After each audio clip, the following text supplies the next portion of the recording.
shaking the rattle represents the awakening of the lower chakras.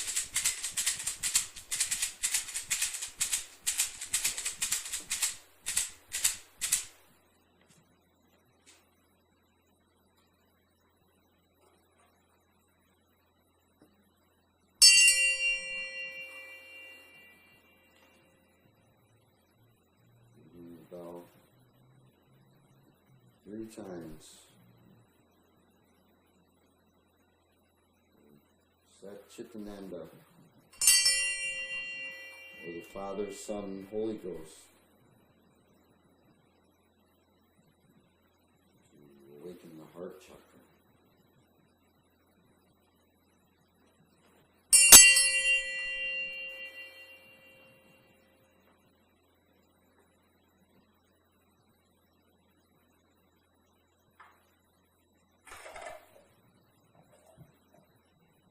Blow the conch for the four times, for the 4 earthly directions,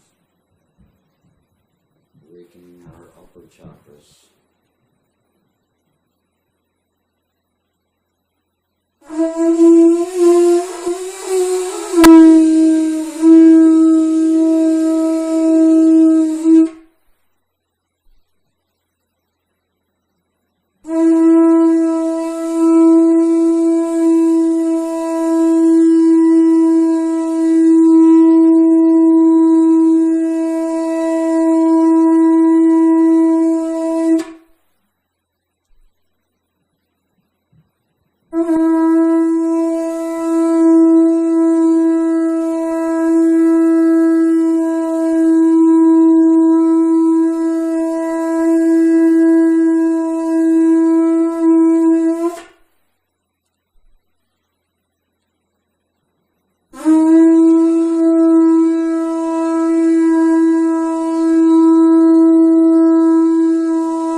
Lighting of these candles represents the flame of our devotion and love to God.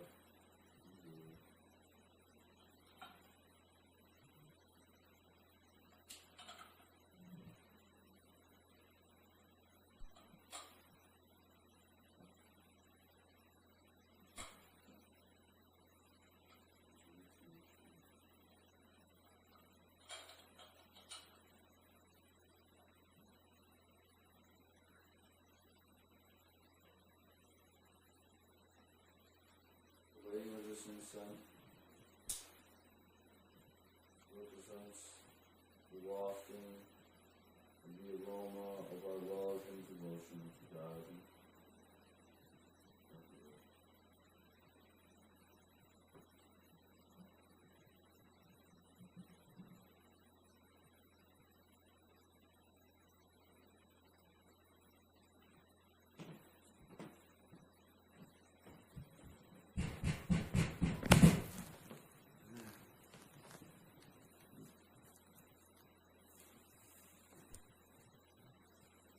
Neighbors.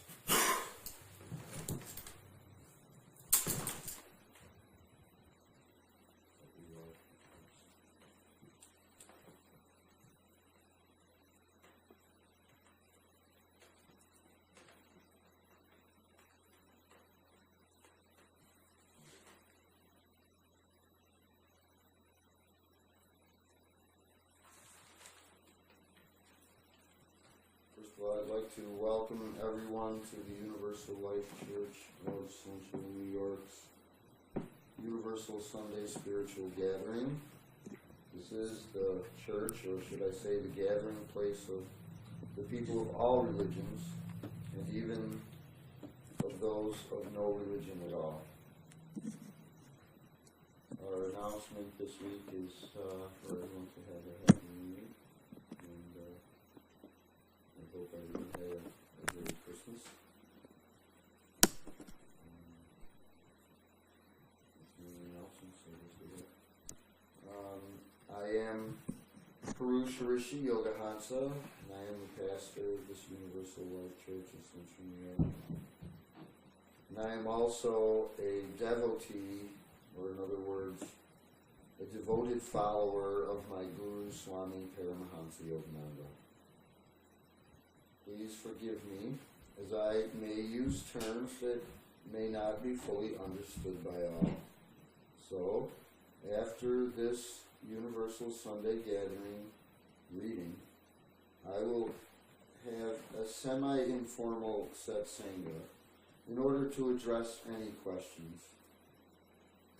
Words are so cumbersome. If I use any terminology that is not understood or even maybe offensive to anyone, I apologize, as I do not wish to offend anyone in any way, and please feel free to stay for the satsanga to discuss any of your concerns if you wish to, as this is the purpose of our satsanga. I firmly believe in and faithfully follow my Guru Swami Paramahansa Yogananda's teachings that only fools argue. Wise people calmly discuss their differences and misunderstandings so as to come to reasonable solutions. This is a spiritual university, a university of universally applicable truths. Here we discuss, explore, and prove these universally applicable truths in order to make them dynamic in our lives. We can explore and we can examine and learn how to make these universally applicable truths dynamic in our lives. It is possible. We begin with correct posture, seated in the lotus position or seated in a straight back chair, if possible, preferably without your back touching the back of the chair, if you can do that. And with feet flat on the floor, the spine is erect, and the hands are upturned on the lap at the juncture of the hips and torso. Head straight forward, chin parallel to the floor, with your eyes and attention focused at the point between the eyebrows, which is the Christ consciousness center. Trying to remain as still as possible, silently speaking to your Creator in the language of your heart.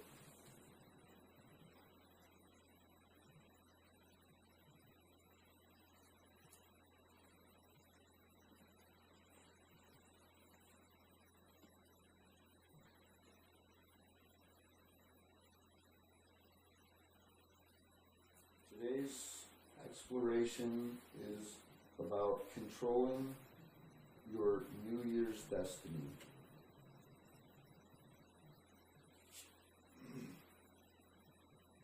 I'll start with an inspirational reading. O infinite alchemist, spiritualize us. Turn our weaknesses into strengths, our wrong thoughts into truth perceptions. Transform our ugly demons of selfish ambitions into fairies of soaring aspirations, our painful ignorance into blissful wisdom, and our base auras of inertia into the purified gold of spiritual accomplishments.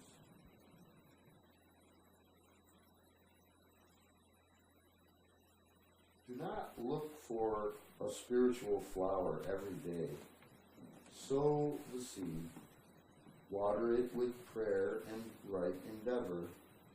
When it sprouts, take care of the plant, pulling out the weeds of doubt, indecision, and indifference that may sprout up around it.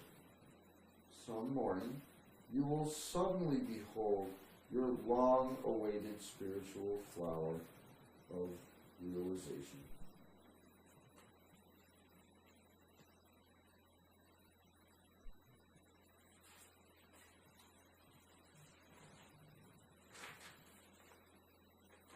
We start with an affirmation. It is from our Guru's little booklet, Metaphysical Meditations. I will read the affirmation through one time, then I will read it through with intervals for you to read along with me.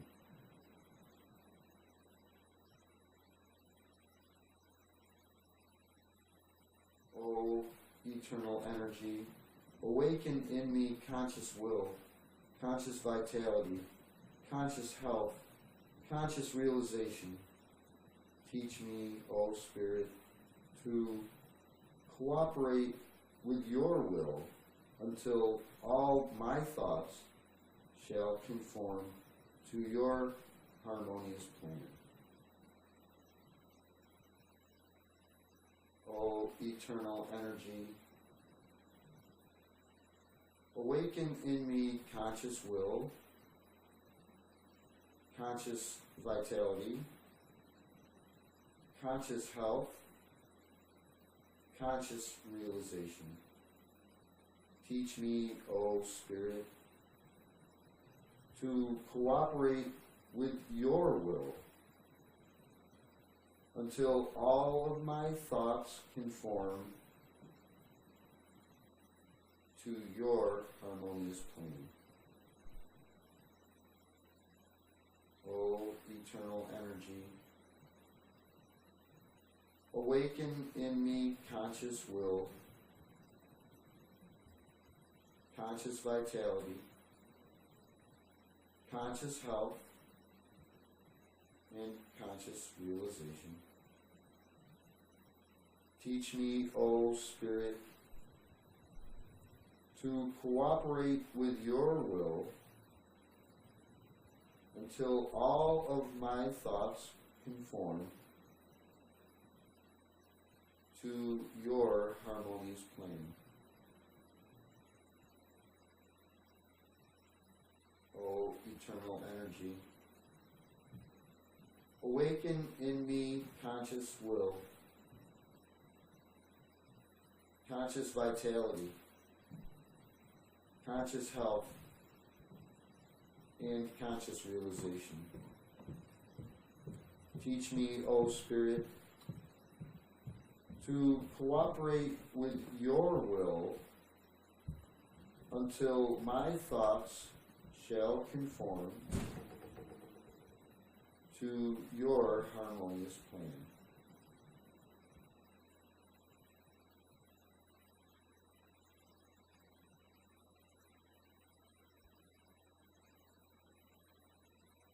The following scriptural passage points out the necessity of exercising the power of volition, which is the power of divine will within us, if we are to realize the highest ideals of life.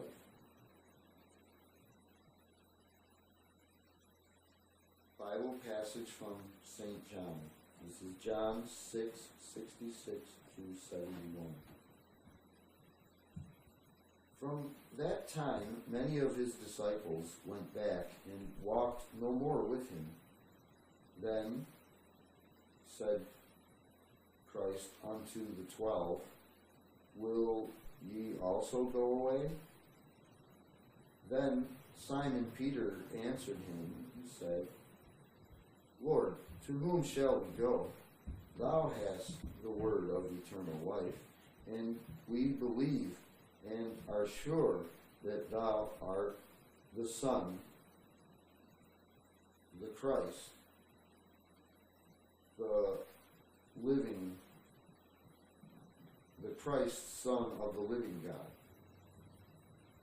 Christ answered them, saying, Have not I chosen you 12, and one of you is a devil?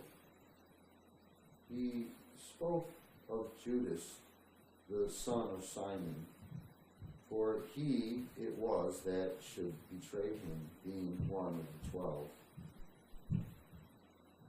Excerpt Bible commentary by our Guru, Yogahansa. It is clear that Christ was not in doubt as to the 12 chosen disciples, and would they go away from him, but he respected their free will and reminded them that they could remain with him or go away if they pleased. One should understand that when Christ said, "The harvest is plenteous, but the laborers are few," he was directly emphasizing that the harvest of God consciousness could be reaped by using the free will of spiritual labor, that is, by using one's free will to practice self-discipline and meditation. The law is that the more one spiritually labors, the more they will reap spiritual harvest of God consciousness. Devotees ordain the happiness of their lives according to prenatal and postnatal seeds of action, or in other words, karma. Therefore, when Christ said, "Have not I chosen you 12, and according to your karma, one of you is a devil," he did not speak of this as an inevitable arbitrary ordinance of the Creator. He told this from his innate knowledge and of the inner knowledge of the inner life of all 12 disciples.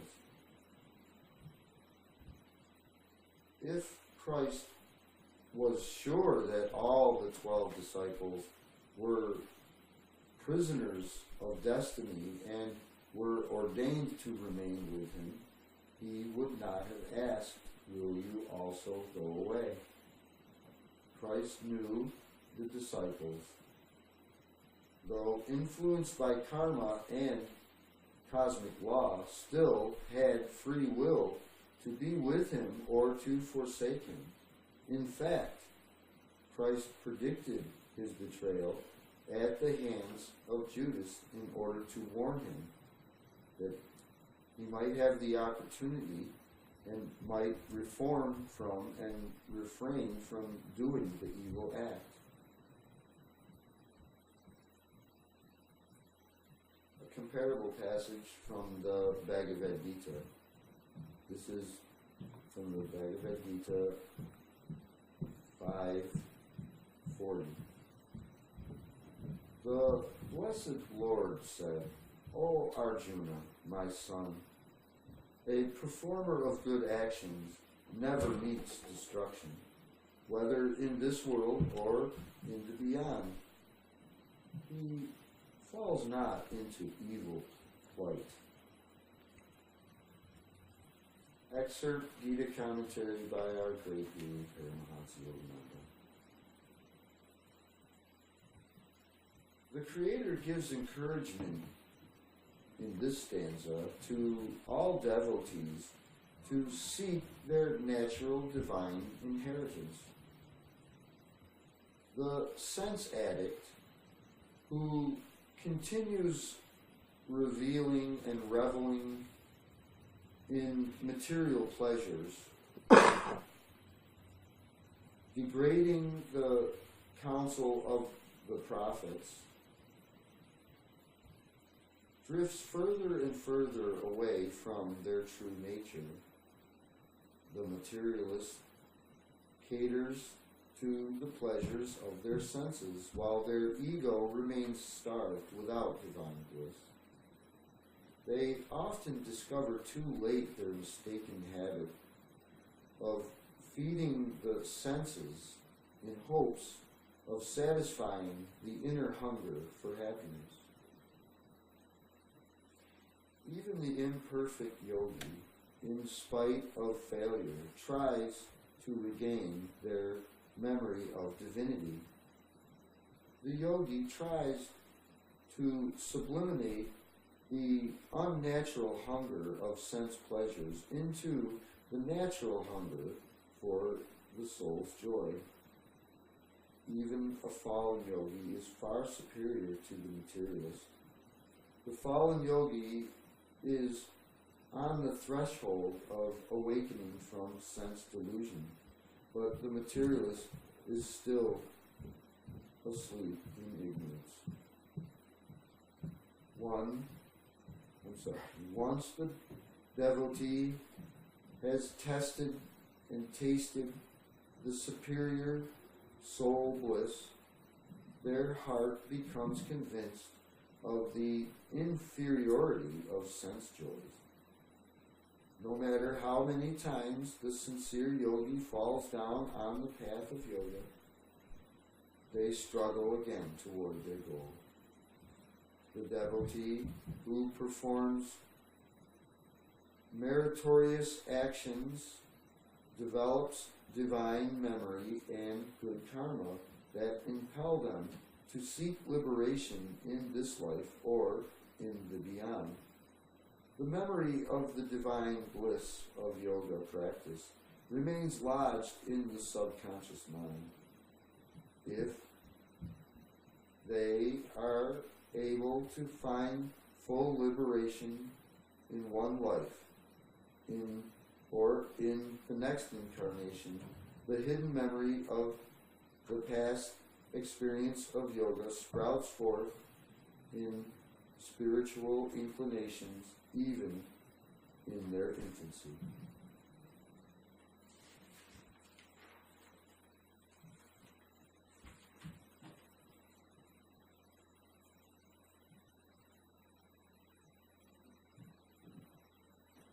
We have a brief meditation on that idea. You might try to sit with a straight spine, our feet on the floor, our hands on our laps, upturned. Our attention and gaze focused at the point between the eyebrows, which is the Christ consciousness center.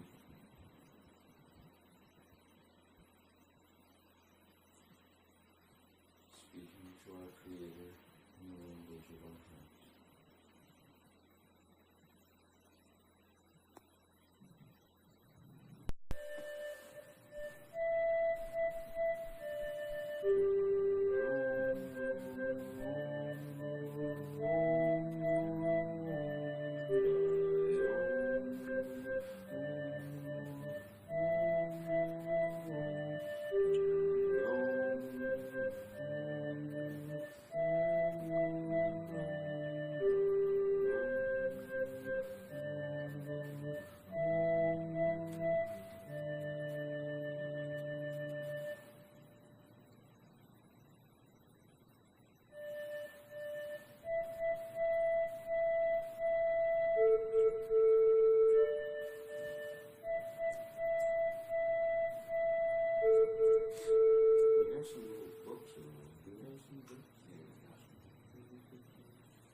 us the strength to carry out all our good resolutions in the new year. May we always please you by our actions. Our spirit is willing. Help us to materialize our worthy wishes of the new year. We will reason, we will, and we will act. But guide thou our reason, will, and activities to the right things that we should do in everything.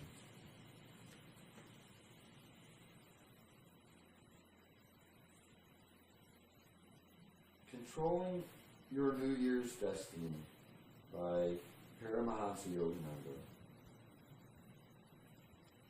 If you saturate with devotion the thought of the Creator, and by your concentration impress that thought deep within you, then in the temple of superconsciousness, the Creator of the universe will come to receive that loving thought. Ask the Creator to help you to fulfill all the good thoughts and resolutions that you are making now for the new year. Resolve that you are going to do just what you think you should do, and that under no circumstances are you going to be cowed into doing otherwise by your old bad habits. Analyze yourself. What happened to your good intentions and noble ambitions of the past year? Did you let them die for want of dynamic will to accomplish? Make a strong determination to avoid repetition of old errors in this new year. Plan your time. Resolve that you are not going to be an automation run by the world and by your old habits. That is not the way to true happiness. You must change. You must be able to change. Vague desire to improve is not enough. You have made yourself what you are now, and you can become whatever you want to be, but you have to use willpower. More confining than stone walls are the prison bars of habit. You carry this invisible prison with you wherever you go, but you can be free. Determine now to break out of the jail of habit and race for freedom. How frightening and frightful life is that from the age of 3, one is limited by habits. As soon as I realized I was caged by habits, I broke through the bars. I would not permit myself to be bound by habits that made me say, I can't do this, or I can't do that, or don't do that to me, it makes me nervous, or thoughts like, I can't stand the cold, and so on. Why are these habits so strong from early childhood? Because they have been carried over from previous life experiences. Our moods are in marks traced on the graph of our life by the karma of the past. Wrong habits and moods are more offensive than the odor of the skunk. Why behave like a human polecat, making everyone else uncomfortable and punishing yourself as well? At one time or another, we all have done so, because we all have carried with us obnoxious peculiarities. But we can overcome undesirable traits. The human mind is elastic. If you pull it gradually, it will yield to your tugs. Yet, you don't even try. The Creator has given us more than enough power to overcome all the trials and shortcomings of our lives. St. Francis, though ill and sightless, could heal the sick and raise the dead. Outwardly blind, inwardly he beheld the great light of the universe. The Creator puts the Creator's true children, such as St. Francis, through greater tests than given to ordinary people. But no one passes through the gates of freedom until they have passed all of the Creator's tests, until they have learned to live like true children of God.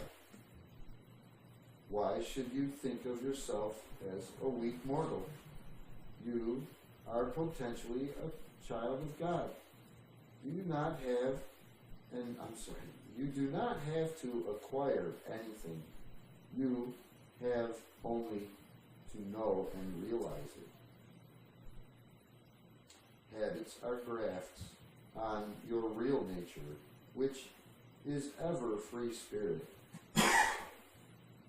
In my childhood, I used to get very angry, but when I made up my mind not to, I never again gave in to anger.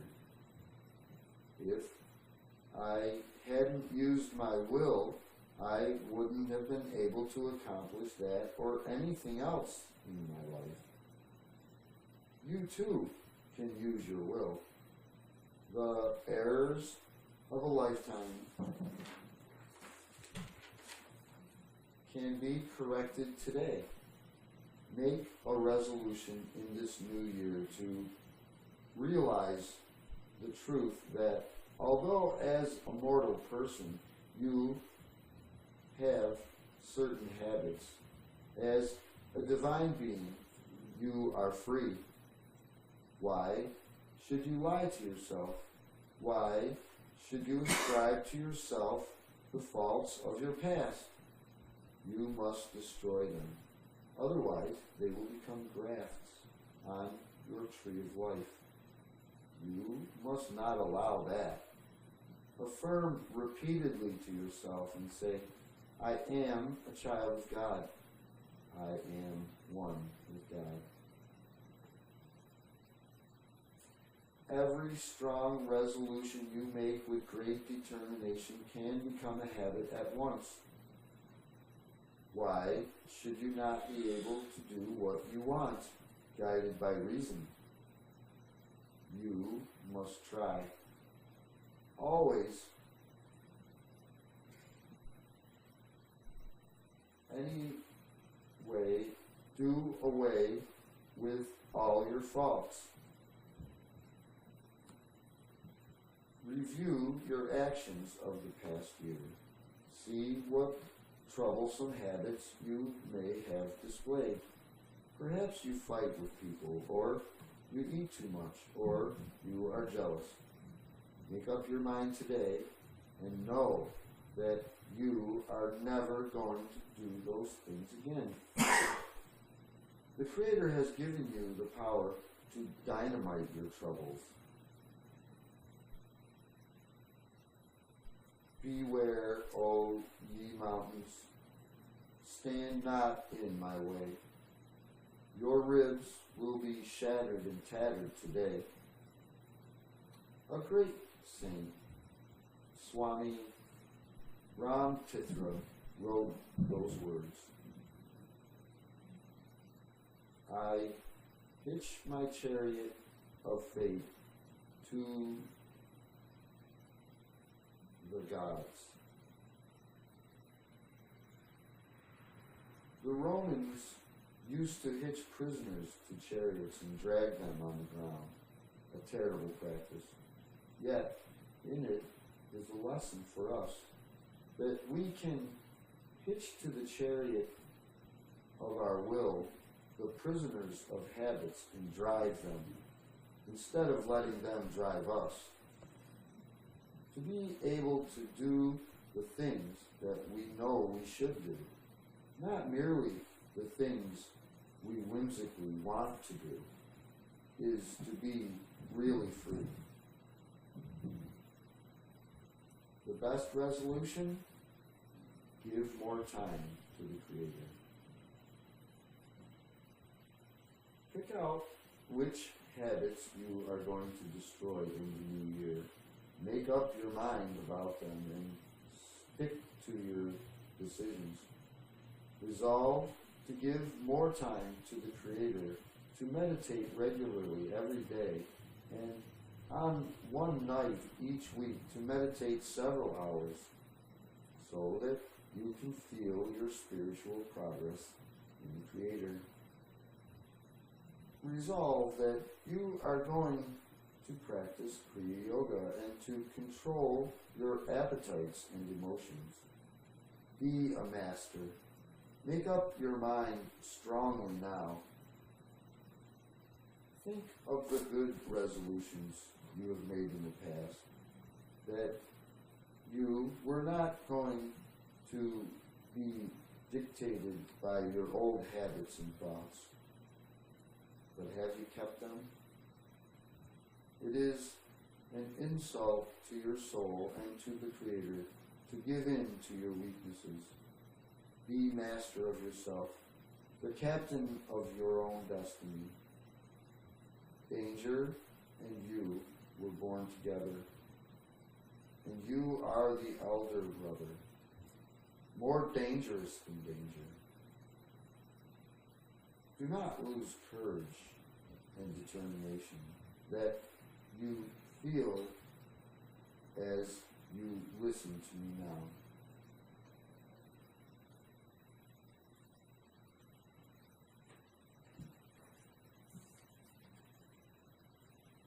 So I have a brief meditation on that idea.